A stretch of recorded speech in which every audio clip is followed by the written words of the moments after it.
चलो बेटा, now next as you see, आप ये देख रहे हैं कि एक अनदर इंपॉर्टेंट इनवर्टिब्रेट फाइलम है। यहाँ हमने एक डायग्राम ड्रॉ की है, मैंने अभी जस्ट ड्रॉ की है। It is the diagram of balanoglossus. Balanoglossus mean a cornworm और टंग वॉर्म। ये इसकी सबसे इंपॉर्टेंट एग्जांपल है इस फाइलम की। अब फाइलम कौन सा है? It is phylum hemichordata. Hemi means half. देखिए हेमी का मतलब क्या है? हाफ।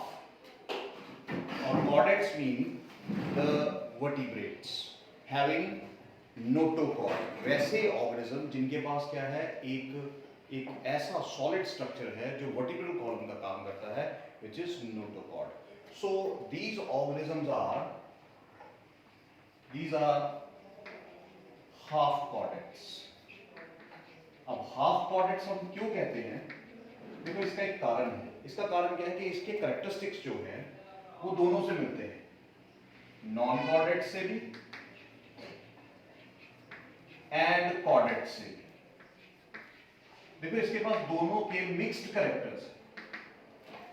अब वो हम देखेंगे कि ये क्या है। अगर देखा जाए तो ये क्या है? It is a non chordate और कॉर्डेट के बीच में जो कैरेक्टर्स है, दोनों के मिक्स्ड कैरेक्टर्स है, और इसीलिए इसको कहा जाता है हाफ कॉर्डेट। क्योंकि कॉर्डेट के कुछ बड़े ही इंपॉर्टेंट चार बेसिक कैरेक्टर्स हैं जो हम पढ़ेंगे आगे। और यहां पर आप यहां देख रहे हैं कि हम ये कह रहे हैं, बहुत इंपॉर्टेंट लाइन कह रहे हैं, हाफ कॉर्डेट्स। क्लियर मेरी बात? तो इसका मतलब ये हुआ, एक और टर्म लिखते हैं, the connecting link. They are connecting link between non-chordates and chordates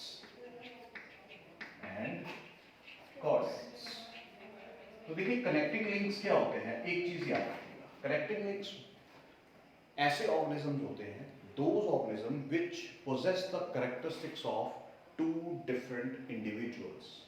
ऐसे ऑर्गेनिजम्स जिनके पास क्या है, दो डिफरेंट ऑर्गेनिजम्स के कैरेक्टर होते हैं, उनमें दो की प्रॉपर्टीज होती है। समझ आई मेरी बात? तो इनमें दो की प्रॉपर्टीज है, इसीलिए कनेक्टिंग लिंक है। इसीलिए ये कनेक्टिंग लिंक है, नॉन कॉर्डेट और कॉर्डेट का कनेक्टिंग लिंक है। और बीच में जो ऑर्गेनिज्म होंगे उन्हें क्या बोलेंगे हम? हाफ कॉर्डेट्स कहेंगे। क्लियर है मेरी बात बेटा? So this is half chordates. तो पहला तो कैरेक्टर यही आ गया। अब उसके बाद अब ले लेते हैं हम the characters, the main characters जो हमने यहां देखे हैं। यहां मैंने एक एग्जांपल दी है। सबसे पहले हम इसकी दो एग्जांपल्स, दो बड़ी इंपॉर्टेंट एग्जांपल्स हैं, लेकिन इनमें से भी एक ये बहुत बार आती है। It is balanoglossus which is known as, हमने नीचे लिखा है, it is the tongue worm और एकॉर्न वॉर्म। Acorn worm. और दूसरी इसकी है सेकोग्लॉसस। ये भी लगभग इसी की तरह का होता है, थोड़ा सा फर्क है। तो दो इसकी इंपॉर्टेंट एग्जांपल है, लेकिन पहली वाली जरूर याद रखिएगा, खासतौर पे बेलेनोग्लॉसस। क्लियर है मेरी बात? अब इसके बाद हम ले लेते हैं इसके कैरेक्टर्स। देखिए जब हम कैरेक्टर्स की बात करते हैं ना, तो कैरेक्टर्स में हमने अभी तक जैसे करना शुरू किया था, हमने कहा था हैबिटेट, बॉडी फॉर्म। हम आज थोड़ा सा ना इसको छोटा, ताकि ये खत्म हो जाए हमारा सारा पार्ट। देखो बॉडी फॉर्म, अगर सबसे पहले हम हैबिटेट ले लेते हैं। जब हम हैबिटेट की बात करते हैं ना, तो हैबिटेट में क्या है? It is fossorial. Fossorial means burrowing nature है इसकी, यानी ये जमीन के नीचे रहता है, बोरिंग नेचर है। ज्यादातर थोड़ा सा सीडेंटरी है, ज्यादा अपनी जगह से हिलता डुलता नहीं है। सॉलिटरी भी होता है और कॉलोनियल भी है, दोनों हो सकते हैं। क्लियर? और दे आर मैरीन। ये कैरेक्टर्स आप याद रखिएगा। फोसोरियल है, बरोइंग नेचर के हैं, सीडेंटरी, ज्यादा हिलते डुलते नहीं है, ठीक है, मूवमेंट बड़ी कम करते हैं। सीडेंटरी मीन्स एंड सॉलिटरी और कॉलोनियल, या तो अकेले रहते हैं या कॉलोनीज में भी रहते हैं. And marine, they are marine, sea water. दूसरा हम बॉडी फॉर्म ले लेते हैं. जब हम बॉडी फॉर्म की बात करते हैं तो आप देखिए यहां आपको दिखाई दे रहा होगा, they are tongue like, they are tongue like worms. And इनकी बॉडी 3 हिस्सों में आपको डिवाइड होती हुई दिखाई दे रही है. 3 हिस्सों में. पहली आपको यहां दिखाई दे रही है, this is the proboscis, triangular region. पहला दिख रहा है द प्रोबोसिस. सो बॉडी जो है is divided into 3 regions. पहला रीजन हमने अभी देखा, ऊपर ट्रायंगुलर रीजन है, और वो ट्रायंगुलर रीजन क्या है? प्रोबोसिस. दूसरा रीजन आपको यहां दिख रहा है, which is the another square region जो आपको दिखाई दे रहा है, जो मैंने शेड किया है, this is the collar region. और तीसरा आपको ये सबसे बड़ा, it is the largest region, which is known as trunk region. तो इसकी बॉडी आपको 3 हिस्सों में डिवाइड होती हुई दिखाई देगी, proboscis, collar and this huge trunk region. देख रहे हो आप, यहां से शुरू हो रहा है और अप टू एनस तक दिखाई देगा. इसके बाद अगर आप इनकी जर्म लेयर्स की बात करें तो जर्म लेयर्स क्या है? जर्म लेयर्स ट्रिप्लोब्लास्टिक, ये भी ट्रिप्लोब्लास्टिक है, ट्रिप्लोब्लास्टिक है. अगर हम इनके बॉडी प्लान की, बॉडी ऑर्गेनाइजेशन की बात करें तो organ system level of organisation. तो देखो ये हमें याद रखने हैं कुछ पॉइंट्स. सिमेट्री देखें तो सिमेट्री क्या होगी? बाइलेटरल सिमेट्री है. बेटा याद है ना ये सारी सिमेट्रीज, जहां ऑर्गेनिज्म को हम 2 हिस्सों में, मिरर इमेजेस में डिवाइड करते हैं, and having anterior, posterior, left, right and lateral sides. हमने किया था. हम एक ही प्लेन में उसको काट सकते हैं, फ्रॉम एंटीरियर टू पोस्टीरियर एक ही प्लेन में काट सकते हैं और किसी में नहीं काट सकते हैं. देन यहां पर सीलोम, सीलोम ट्रू है लेकिन कैसा है? एंटीरोसील. एंटीरोसील, सीलोम. एंटीरोसील कौन सा है हम ये जानते हैं. ये सारे पॉइंट हम पहले पढ़ चुके हैं. which is formed from the mesodermal pouches, उसे हम एंटीरोसीलोम कहते हैं, और हमने शुरू में ये डायग्राम सारी की है. ट्रिप्लोप्लास्टिक के बाद आ जाता है, ये सारे जो बेसिक कैरेक्टर्स के बाद आ जाते हैं हमारे पास और कुछ कैरेक्टर्स जिनकी हम बात करेंगे, जैसे हेड. देखिए हेड प्रेजेंट है. हेड यहां क्लियरली आपको दिख रहा है, जो प्रोबोसिस है, this is the head region. ये हमें क्लियरली दिखाई दे रहा है, लेकिन किसी भी तरह के सेंस ऑर्गन्स यहां नहीं दिखाई दे रहे. There are no sense organs basically. Then head के बाद आ जाता है the body layers, body wall. Sorry, तो बॉडी वॉल अगर देखें तो इसकी जो बॉडी है ये सिर्फ एक सिंगल एपिडर्मल लेयर की बनी है. और वो भी एपिडर्मल लेयर कैसी होती है? The epidermal layer is ciliated epidermal layer. Ciliated epidermal layer है. इसके अलावा इस लेयर के पास क्या होते हैं? इसी लेयर के पास it consist of mucus glands, moist, जो मॉइस्ट रखते हैं इसकी बॉडी को. और इसके पास एंड नर्व नेट, नर्व का जाल है पूरी बॉडी में. इसके नर्व्स जो हैं वो फैली होती है. हम आगे नर्वस सिस्टम में भी पढ़ेंगे. It consist of intra epidermal nerve plexus. So epidermis के नीचे अंदर देयर इज नर्व नेट, जो इसको बेसिकली क्या करता है? Helps in response. क्लियर? तो देखिए सीलिएटेड एपिडर्मल लेयर है, म्यूकस ग्लैंड्स हैं एंड नर्व नेट. यहां पर किसी भी तरह के अपेंडेजेस नहीं होते हैं. There are no appendages, no appendages. No, ये तो आगे हमारे जो बेसिक कैरेक्टर्स जो हमने यहां पर देखे हैं. सो क्लियर है ये सारे basic characters. Now let us move to physiological characters. अब इसके फिजियोलॉजिकल कैरेक्टर्स क्या हैं जो हमने ये डायग्राम बनाई है, इसके फिजियोलॉजिकल कैरेक्टर्स क्या है? और फिजियोलॉजी में सबसे पहले हम क्या करते आए हैं? The digestive system. तो चलिए अब हम डाइजेस्टिव सिस्टम की बात कर लेते हैं। देखो जब हम डाइजेस्टिव सिस्टम की बात करते हैं तो it is complete, it is complete digestive system. Complete का मतलब क्या है? कंप्लीट का मतलब है कि उसमें माउथ भी है एंड सेपरेट एनस भी है। तो चलिए डाइजेस्टिव सिस्टम हेडिंग डाल लेते हैं, डाइजेस्टिव सिस्टम। जैसे हमने कहा इट इज कंप्लीट, और इसी प्रोबोसिस के पास इट कंसिस्ट ऑफ, प्रोबोसिस के पास एक वेंट्रल माउथ है। देखिए वेंट्रल माउथ हैविंग, अब क्या है? Having buccal cavity. इसके पास बक्कल कैविटी भी है, और बक्कल कैविटी जो है ये basically it forms an outgrowth. Buccal cavity क्या बनाती है? एक आउटग्रोथ। यहां से एक आउटग्रोथ दिखती है। अब ध्यान से इमेजिन कीजिए, बक्कल कैविटी है, माउथ है, बक्कल कैविटी है, और यहां से एक एक्सटेंशन निकली है, एक आउटग्रोथ निकली है। और वो आउटग्रोथ कहां से निकली है? आउटग्रोथ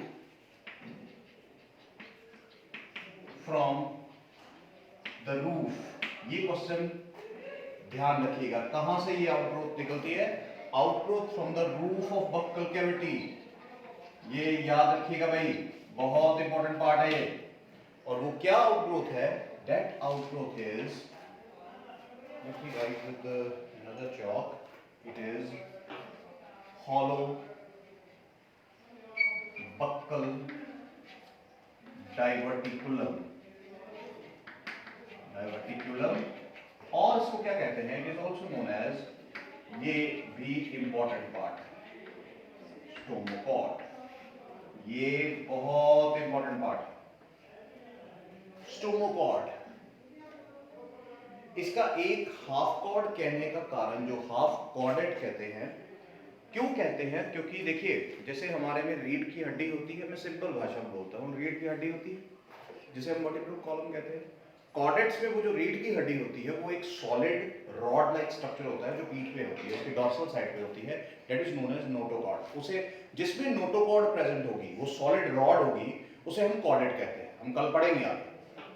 लेकिन इनमें क्या है? वैसा ही कुछ स्ट्रक्चर है जो बेसिकली वही, हालांकि डिफरेंट स्ट्रक्चर है, डिफरेंट फंक्शन है, लेकिन वैसा दिखाई देता है।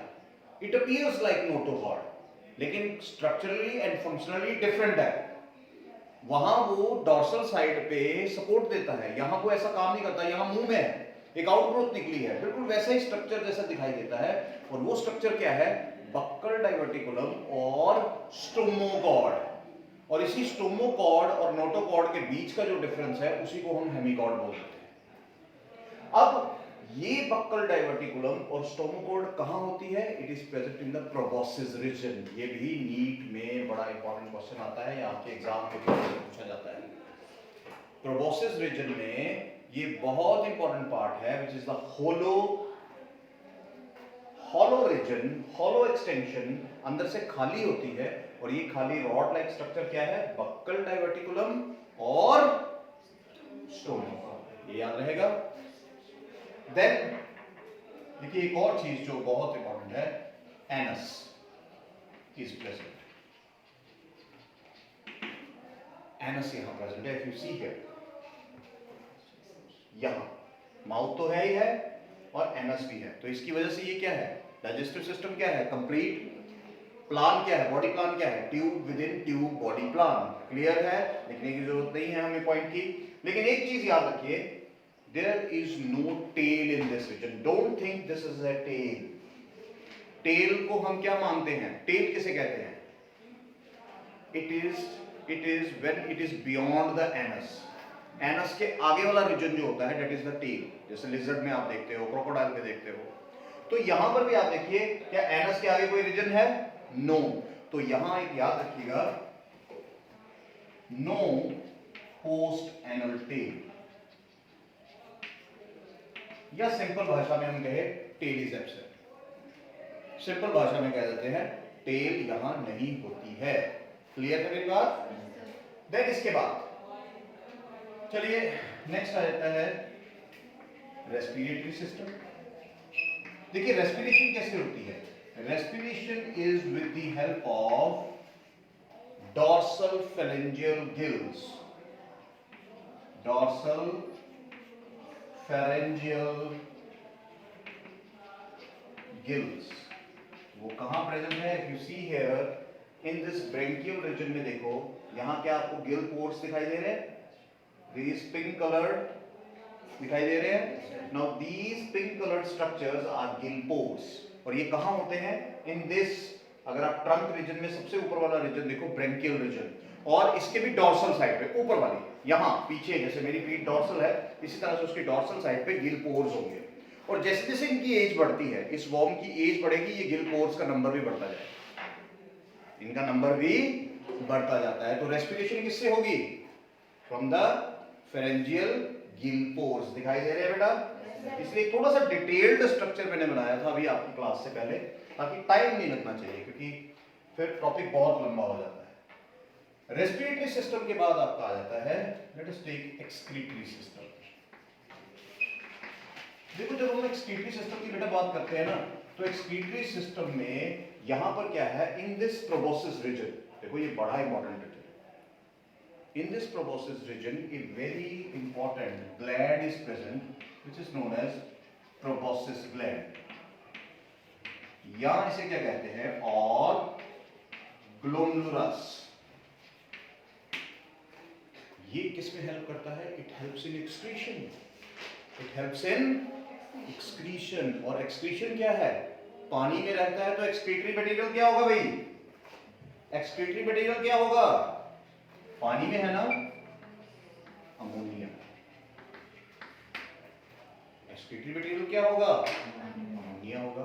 क्लियर है मेरी बात? समझ आ रही है?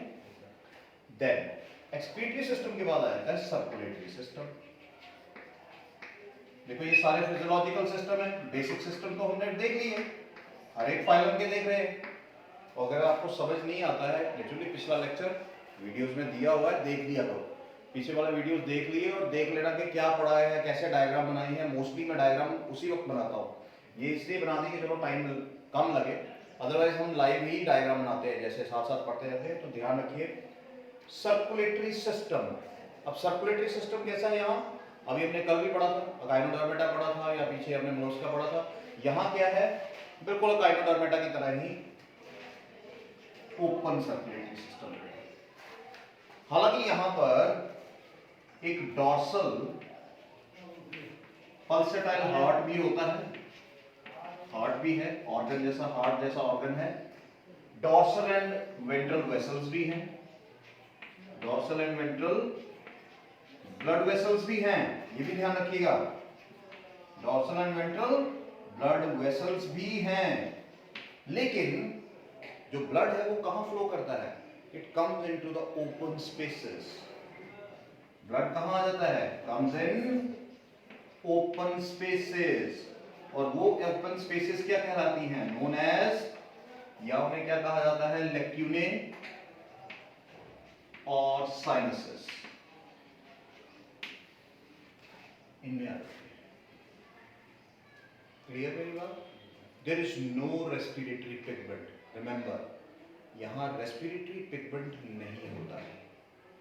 अंडरस्टूड? जैसे ह्यूमंस में है, बर्ड्स में है, एम्फीबियंस में है, यहां नहीं होता। क्लियर? बार बार कह रहा हूं, नो रेस्पिरेटरी पिगमेंट। क्लियर है? नेक्स्ट हमारा आ जाता है नर्वस सिस्टम। देखो नर्वस सिस्टम जो है, it consist of nerve cords. Nerve cords है and intra epidermal nerve plexus, intra epidermal nerve plexus. और नर्व कॉर्ड्स भी देखिए, दो तरह की नर्व कॉर्ड्स यहां दिखाई देगी आपको, एक डॉर्सल और एक वेंट्रल। कितनी नर्व कॉर्ड्स मैं चलिए यहां आपको कर देता हूं ताकि थोड़ा आइडिया रहे। देखो दो नर्व कॉर्ड्स हैं यहां, एक डॉर्सल और एक वेंट्रल। ये जो डॉर्सल नर्व कॉर्ड है ना, इट रिमेन्स, और इसकी जो हद है वो कहां तक रहती है? It remains restricted to only collar region, सिर्फ कॉलर रीजन में। इससे नीचे डॉर्सल वेसल नहीं आती, डॉर्सल नर्व कॉर्ड नहीं आती। तो ये याद रखिएगा, कहां ये रिस्ट्रिक्टेड है? Restricted to collar region only. इसके नीचे ये नर्व कॉर्ड्स नहीं आती। और वेंट्रल जो है वो इसके पूरे रीजन में, और साथ में इंट्रा एपिडर्मल नर्व प्लेक्सस, ये तो पूरी बॉडी में ही फैला होता है। तो नर्वस सिस्टम इनका काफी ठीक ठाक होता है। इसके बाद नर्व प्लेक्सस के, नर्वस सिस्टम के बाद आ जाता है, लेट अस टेक हियर, यहां ले लेते हैं, इट इज रिप्रोडक्शन।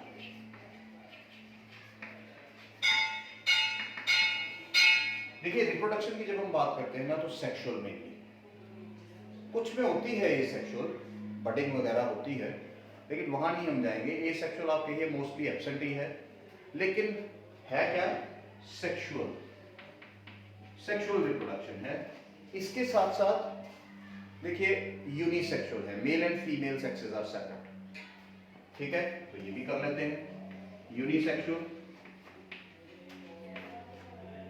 क्लियर, यानी डायोसियस है। उसके अलावा फर्टिलाइजेशन, एक्सटर्नल, एक्सटर्नल फर्टिलाइजेशन, ठीक है, याद रखिएगा ये चीजें भी। और डेवलपमेंट जो है वो इनडायरेक्ट, इनडायरेक्ट किससे है? लार्वा कौन सा है? The larva, very very important part,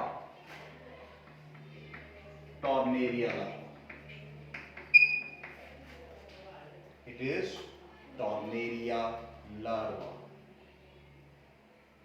याद रहेगा, सारी चीजें याद रही।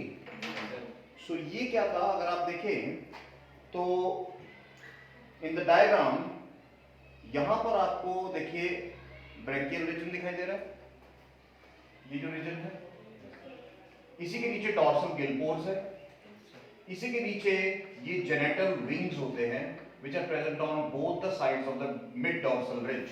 अगर हम इसका स्ट्रक्चर डिटेल में पढ़ेंगे तो ये ऐसा है, ये हालांकि बुक्स में इतना डिटेल में नहीं दिया गया है, सिंपल दिया गया है, मैंने थोड़ा सा इसको डिटेल में ले लिया है। मिड डॉर्सल रीजन है जिसके दोनों साइड जेनिटल विंग्स होते हैं, इसके नीचे हमारा हेपेटिक रीजन आ जाता है, hepatic caeca, and here the hepatic region. इसी के नीचे आ जाता है पोस्ट हेपेटिक रीजन, और ये पोस्ट हेपेटिक रीजन क्या है? इसको एब्डोमिनल रीजन भी कहते हैं, ट्रंक, ये पूरा ट्रंक है, यहां से लेकर बैकियल रीजन से लेकर, और लास्ट पार्ट आ जाता है हमारा एनस। क्लियर है? सारी चीजें क्लियर है? So this completes your another very important phylum. इसमें से बहुत से क्वेश्चन आते हैं, इसके बाहर से क्वेश्चन नहीं आ सकता, ये बिल्कुल कंप्लीट है, ठीक है? So this completes your हेमीकॉन।